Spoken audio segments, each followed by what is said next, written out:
Welcome to the Nate KG podcast, where I talk with jump ropers of all skill levels with different styles, geographical locations, and fitness goals to answer the simple but all-encompassing question, what is jump rope to you? This episode is going to be a little bit different, though, because by popular request, you guys have asked that I do an Ask Me Anything or a Q&A episode of myself. I reached out to a bunch of previous podcast guests and I asked them to ask me a question and record it. And so I've got a bunch of those for you guys. I also received some questions through Instagram, so I'm going to go ahead and add those in here too. And we're just going to kind of bounce around between all these questions here. But yeah, all the show notes are going to be linked up at natekg.com as per the usual. If you guys like this episode, tell me on Instagram. Hit me up at natekg. I want to know what your thoughts are. So yeah, without further ado, let's go ahead and jump into this Q&A session with myself. Hey Nate, Chris Holmes from Jump Rope Videos here. My question for you is, are you going to compete again? One of the things that I'd like to see as our sport continues to grow is getting more adults involved in competition. That's something that hasn't happened a lot in the past, and I'd like to see more of it, especially pulling from the large pool of former jumpers that we have out there now, and also reaching out to first-time jumpers that haven't competed before. We'd like to get them involved and see more people participating in our sport. So are you coming to competition this year? Chris, yes, thank you for your question. Will I be competing? It has been on my mind a lot the past couple years. The reason I haven't competed is because of this weird thing called life. As it turns out, things get pretty busy, and I'm the kind of person that if I'm gonna compete or if I'm gonna go after something, I'm all in or I'm all out, right? And that means if I'm gonna compete, I'm gonna go and train like an athlete really hard. In the past, I have trained lackluster is kind of the way I viewed it. Just not enough practice, not enough due diligence. So if I'm going to compete again, I want to stress test my schedule and make sure that I can consistently put out the effort required. I would love to. It's on my mind. It is one of my goals. That's what at this time that I'm recording, I've been training for about a month and a half, 2 months, pretty heavily, 2 times a day, double days, 5 days a week. Again, stress testing to find out if I can actually sustain that. So when I kind of get through this test period and I reevaluate and I double check, the results of my periodization training and how my energy systems have been mapping to my exercises and stuff, I'll give you a more firm answer then. But as of right now, I'm definitely looking at it pretty seriously. Hi Nate, this is Susan. I wanted to know, who was your favorite coach growing up in competition sports, and what qualities made them the best coach? Okay, so I actually have 2 answers to this question. I know you asked for one coach, but I'm kind of going to break the rules here. So first answer, 100% without a doubt, is Melinda Everett. I think we chatted about her in our podcast a while back, but 100% she has such an awesome focus on what it means to be a human doing a sport. Kind of like what we talked about in terms of, kids need to play. It's about actually having fun. Melinda has managed to build a team of highly, not only responsible kids, but, kids and teammates that know how to show up and put in the work. And it blows me away that she's able to mix fun and discipline in an extraordinarily effortless way. And it's something I really look up to and admire, because you can be disciplined and you can have fun, but mixing the two can be it's challenging. It's hard. It's hard for me. It's hard to especially do that with kids because it's just a different dynamic. So 100%, I look up to her in terms of a coach of blending those 2 elements very, very well. And the second answer is actually my gymnastics coach back when I was still in high school. His name is Ray Pica. He, again, super fun dude, but very, very strict and to the point on hey, you need to actually do your form correct. I would be training back tucks, front tucks, back handsprings, standard stuff, occasionally some different tricking skills or whatever. But the point is, he would look at my form and look at what I'm doing and dial in to the exact thing I needed to shift. And a lot of times he was what I really appreciated from him was that he picked up on the fact that the thing that was limiting me the most was not my body, but my mind and the way I was looking at how my training was going, how I was looking at these skills. And he he was a fun dude because he was strict, but he also was like, you need to get your shit together, basically. And we had a bunch of fun conversations back and forth. So I guess in a way it's similar to Melinda because it's fun and it's productive. Ray was very, very detail focused though. And that I think has absolutely carried over in time in the way I approached coaching and stuff too. So yeah, those two people are definitely my two favorite coaches. So the next question is something that I'm asked very often, which is why do you work at RX Smart Gear? And I could go at length for there could be a whole podcast episode dedicated to why I work there. But the simple answer really is because of the philosophy. It starts with Dave Newman, who's the founder, and his mindset going into creating jump ropes was, yeah, anyone can sell a rope. You can buy them pretty simply. You can just go to Alibaba and you can find, things from China or like Sanguine or like Ampro from, Taiwan or India. And that's where you can get basically most ropes. But Dave's process creating the rope started from a place of, I'm unable to do double. He was a CrossFitter, so he had to do double unders for workouts, and he was in a place where he couldn't do them. He didn't understand why he couldn't do them. His background was coaching competitive gymnastics.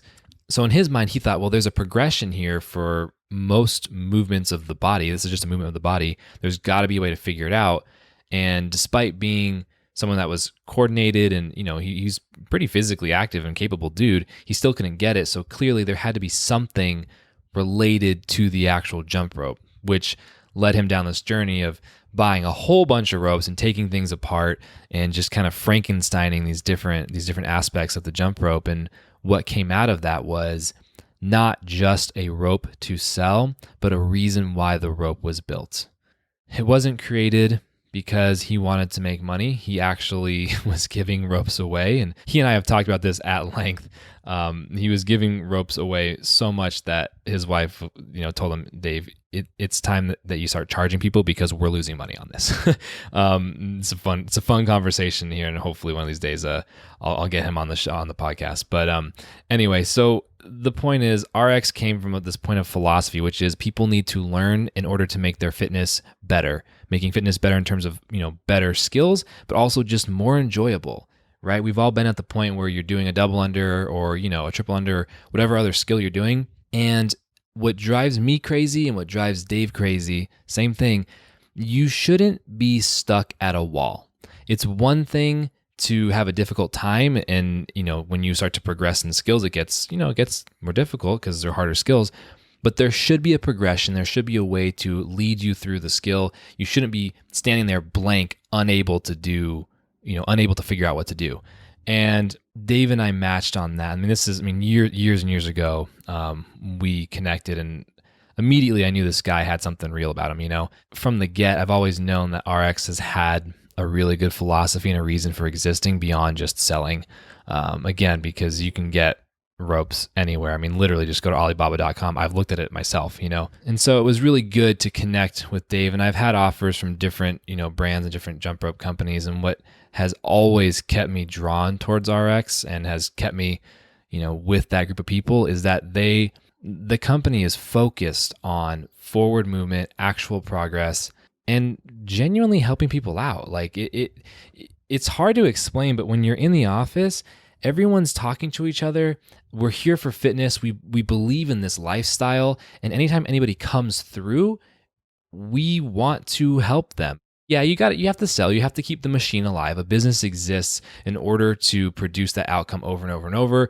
I believe that that's where a business is very useful, is that you can produce that outcome at scale by doing that. But the point is, the seed of it all is that you want other people to get better. Genuinely. And the way it is created and distributed and put out into the world is a reflection of, the fact that we want other people to get better. So, again, could go at length for hours and hours and hours on this subject. But so I guess to kind of summarize it all up real quick, it's not only bringing a product to all of you, to all of the people that want to jump rope, but bringing actual knowledge and awareness and information so that you can continue to get better over time, which you should be able to get better over time slowly and steadily, but it should be a steady increase. Sometimes there's dips, yes, but giving you that information so that you can continue to move up and up and up and up in order to make your fitness better for you, you know? So, and that's always been crystal clear from the get with RX.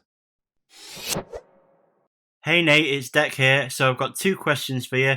I have a list of people who I want to jump rope with who I haven't yet. I was wondering if you have a list as well and who is on that list.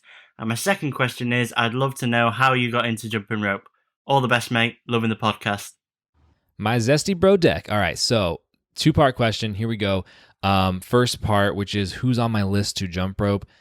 There's a cheesy answer and there's a specific answer. The cheesy answer, which is honestly the truth, is I actually want to get out and jump with literally every person that connects with me on Instagram. Like I actually want to get out into the world and do that. I've done some of these jump rope collab videos on YouTube where I've met up with, Mike, Carly, Jimmy, those guys. And I actually, if I had unlimited resources, I would go right now all over the world and film a video with that with literally all of you. Like now, competitive, non-competitive, fitness focused, boxing, whatever it is, that's who I want to jump with. Honestly, that's just why it's so great to DM you all and talk to you all on Instagram. But in terms of actual, like, because I'm sure you guys want like an actual name of like someone who I would like to jump with. I think to start with, if I could get like Zach and Devin and Stuart in the same room and jump with all of them at once, I think we could get some pretty awesome stuff out of that. I think that'd be pretty wild. That'd be really fun. In terms of more of like the fitness workout focused people, it's hard to choose. Like I'm thinking through my brain of like who, it's really hard to choose. Like I'm thinking through my brain, like who would I want to list? And I just keep thinking of every single person I talk to. And I'm like, yeah, those people. I think first off would probably be Sunny because I want to get in with some of that mace action because I've never used a mace before. And that would be really fun to add into my programming for sure. I would definitely like to throw down a workout with Nick Woodard for sure because that would be insane. Him and Kaylee, I mean, yeah, I'm just going to go on for like hours naming every single jump roper because, yeah, Nick, Kaylee, Sunny, definitely Chris I've already jumped with, but like, again, definitely would like to jump with Mike again, 110%. All you folks in the Bay Area, you know what I mean? Like Kyle, I've jumped with Kyle before, but like I want to get up there and jump with you in person.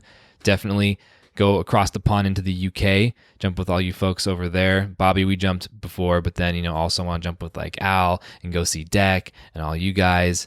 Definitely want to hit up India because there's a lot of Indian jumpers too that I want to go. Like you guys are wild out there too, putting in some serious work. I really want to get into South Korea and in Hong Kong and jump with those teams because they are destroying speed and they're on a whole other planet and I want to get in on that and see like what is that, like what is their coach doing, because that is super fascinating how far forward they are pushing the sport in terms of scores. So definitely want to jump with them. Would really like to go to France and jump with Stevens and his crew again because that would be really sick. I want to get to Canada because there's some Canadian jumpers. I mean, yeah, I think I just want to go all the way around the world and just jump with everyone. Yeah. Okay, so for the second part of the question, though, how did I start jump roping? So in middle school, I had a PE coach, and she knew of competitive jump rope, and so she would do a different sport every month of the school year. And so I think it was probably February, something like that, where we would do, the American Heart Association jump rope for heart. And so she would introduce a lot of these skills. I remember seeing a toad for the first time, and she did a toad cross under the leg. And it blew my mind. I was like, are you kidding me? This is a real thing? And so from there, I was absolutely hooked. And I just kept learning more and more and more.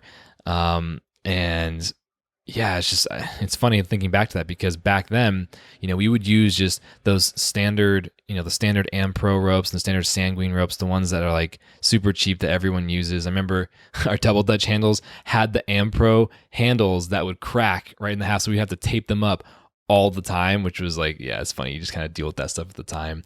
And the sanguine, I'm probably saying that wrong, but the sanguine long handles that were, some of them have the ribbed edges, and some of them had just, the normal smooth palm part. Man, it's fun thinking about that. It's been a while since I thought back to the asphalt days. We would jump on asphalt and on concrete, which is 100% not good for your knees. But when you're in sixth grade, seventh grade, you don't care. You're just jumping, But yeah, that's where it all started, and just kind of kept evolving from there. I started doing demonstrations at different schools for American Heart Association with my team. We formed a team with a bunch of us that were interested, and started competing. And I went to a workshop, 2006. I should get Mike to on the show to talk about this with me, because this would be a fun one to bring up. But in 2006, I went to my first ever jump rope workshop, because we've been, jump rope workshops in the competitive culture have been a thing for decades.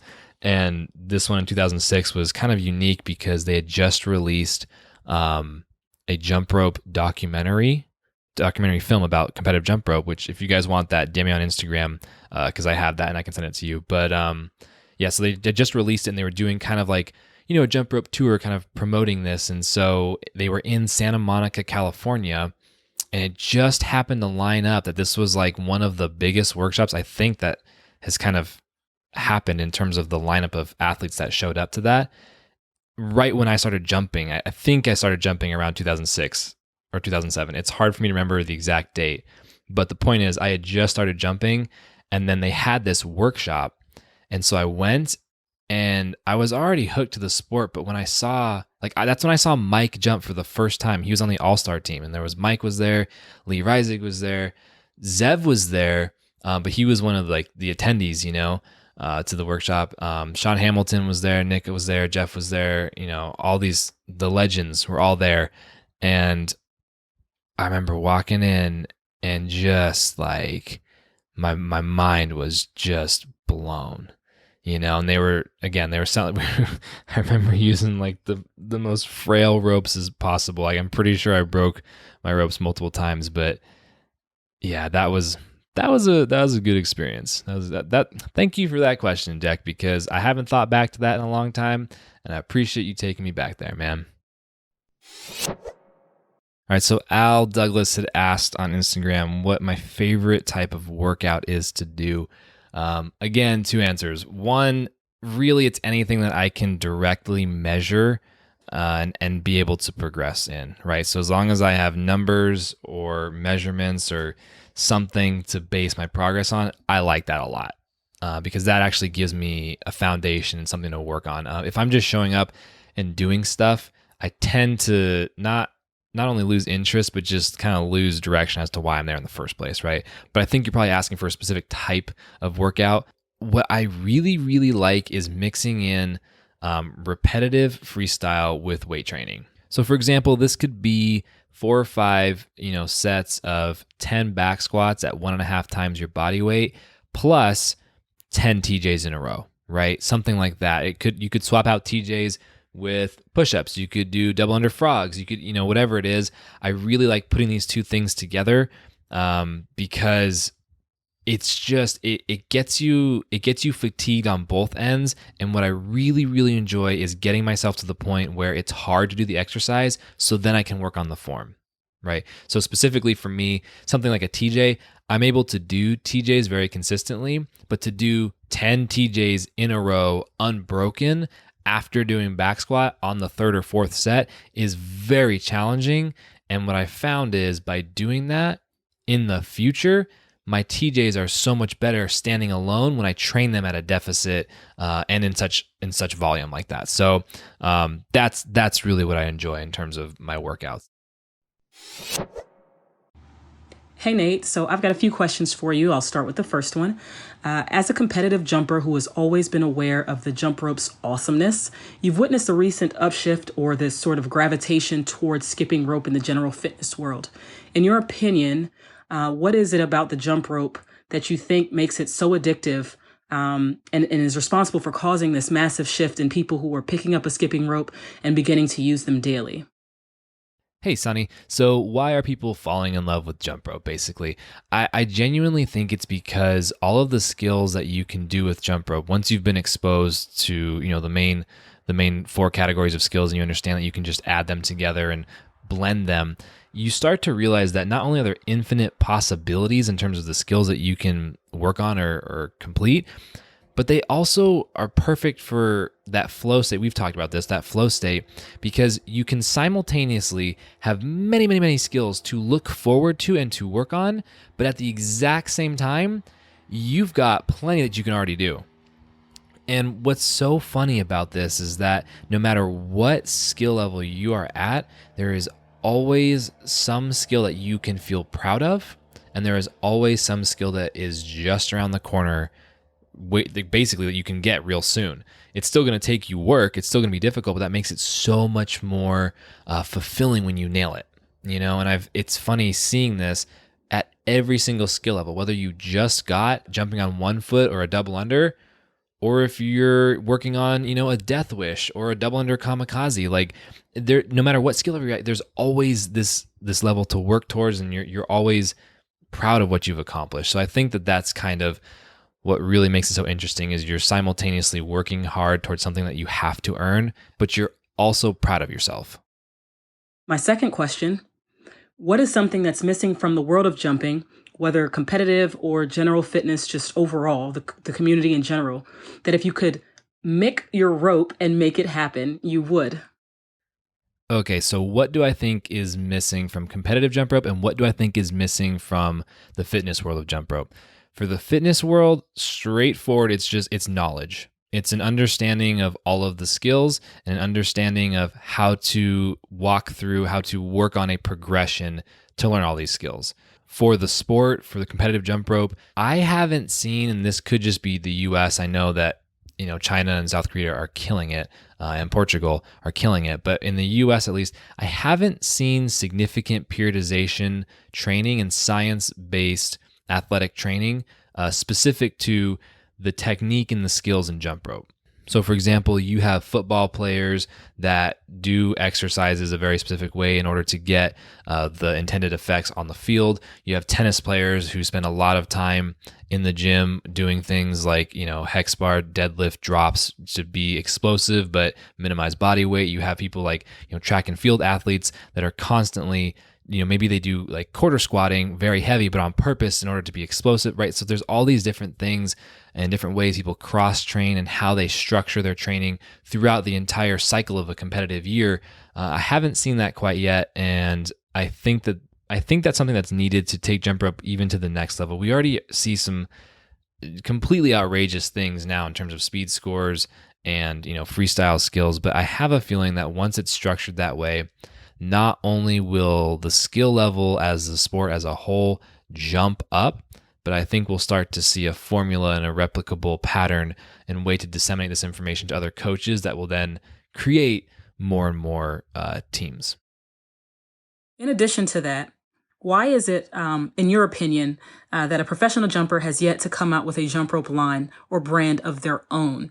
Is that something that competitive and professional jumpers aspire to do? Is branding something that actually exists within the professional sport of jump roping? So it does exist in small pieces. I have seen some competitive jump ropers sell product. So I can't speak for other jump ropers, but based on, when I went through the process of thinking of should I buy ropes from India, Taiwan, China, and then resell them and have my own logo on them. I think that's something that a lot of competitive jump ropers do think about, but a rope is a rope until there's an actual philosophy behind it. And to go through the process of having a philosophy, that's not something that you can take for granted. You can definitely put something that's cool. You can find a designer that knows, how to do a good logo, or a video person that can make, a sharp video. But again, it just kind of goes back to the question about why I work at RX and the philosophy, which is to have your own philosophy and your real reasoning behind a rope. It takes a lot of effort, and it's a very in my opinion, very unique thing. So a lot of times there's just not a need to create another rope or another brand necessarily. unless your goal is to go in and try to, flip it and make some cash, which is fine if you're straightforward about that, but like in terms of why, you don't see a lot of competitive jump roper brands, because it really comes down to the teaching and the learning and the actual knowledge aspect. So yeah, that's kind of my perception and my take on it. I understand that as you become more and more proficient in a sport or skill, it becomes increasingly harder to satisfyingly reach the next level. Progress is non-linear. So how do you continue to push yourself in new ways? Chris Walker, what's up, man? So yes, I do believe that, the more you progress in jump rope, the harder that next level becomes to reach. One of the things that I say often is 0 to 1 and 9 to 10 are the hardest levels to reach, right? Going from nothing to your first step and going from 9 to your ultimate, final 10 end of the scale, right? Everything else in between, in my mind, is simpler and a matter of consistency and proper progressions.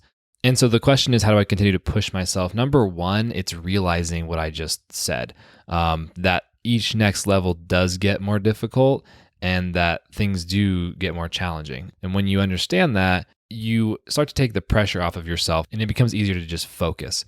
The second thing is go back to basics. It's astonishing how many skills you can reach by practicing and perfecting lower level skills. And I think we've all been there where we try a new skill and we can't get it and it's frustrating. We're just not hitting it. And then we leave it alone for a day, a week, a month, 6 months, and you come back to it and all of a sudden you get it like it's easy and you're just sitting there confused, like, why did that take me so long to get? Well, I think it comes down to the fact that during that time, you were training either different elements of that skill, whether that's bounding, whether that's hand placement, whether that's individual pieces of that skill. Think of a TJ, swing, toed, out, and you were training your toads over and over and over to the point where transitioning from that toed placement to an open became second nature. Well, now that's going to translate directly into your TJ.